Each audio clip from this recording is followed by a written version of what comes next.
اهو ده مسجد من المساجد. السلام عليكم الاول، عاملين يا اخوانا؟ كويسين؟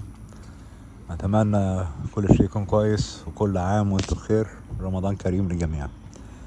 ده جامع من الجوامع الجميله جدا، انا بحب اروحها. ده بعد الفطار. عايز بس اوريكم الجامع شكله ايه. شايفين الناس اللي واقفه هناك دي؟ هناك خالص شايفينهم؟ دول اللي بياكلوا، وده مكان الصلاه. انا هكون حريص وانا بسجل عشان احتمال يكون ممنوع. اوكي، بالتالي هكون حريص شويه. اوكي شويه. اوكي، عارفين ان في مسلمين هنا متزمتين شويه، ممكن يقولوا التصوير حرام. واخدين بالكم؟ ممكن شفتها كتير بالذات الناس اللي هي في بنجلاديش وباكستان وباكستان عندهم تزمت رهيب جدا. اوكي، ده مكان ركن العربيات. في عربية بوليس واقفة قدام بتعمل حراسة تقريبا. اهو مكان نظيف، انا اديهم شهادة.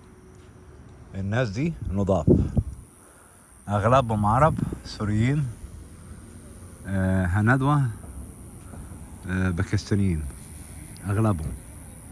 تمام. الجامع ده اسمه المركز الاسلامي. اوكي، في سيدات محترمة جدا بتيجي هنا تصلي وبياكلوا. تمام. ادي الجامع اهو. جامع شكله حلو جدا ومنتهى نظافة. ما اقدرش اقول اي حاجة غلط على الجامع ده صراحة، من الجوامع نظيفة. انا نفسي احبه يعني. اوكي، احبه جدا يعني. اوكي، ودورة المايه في منتهى نظافة كأنها 5 نجوم. لا صراحة صار فيه فلوس جامدة يعني، هقول حق. تبرعات طبعا كلها. اوكي، ده مكان الاطفال وده شيء جميل، يلعبوا كرة السلة. الناس قاعدة على الترابيزات عمالة تاكل.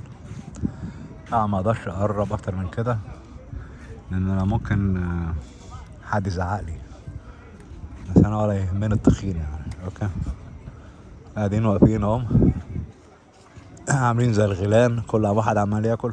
اوكي، مستني الاكل وعاملين ترابيزات. يعني برضه ارجع اقول مجهود كبير. اقول حق، الجامعة دورين، دور الستات ودور الرجالة. اللي فوق ستات، اللي تحت رجالة. ده شيء جميل جدا. اوكي، اتمنى يا جماعة يكون الفيديو ده عجبكم، والسلام عليكم ورحمة الله وبركاته.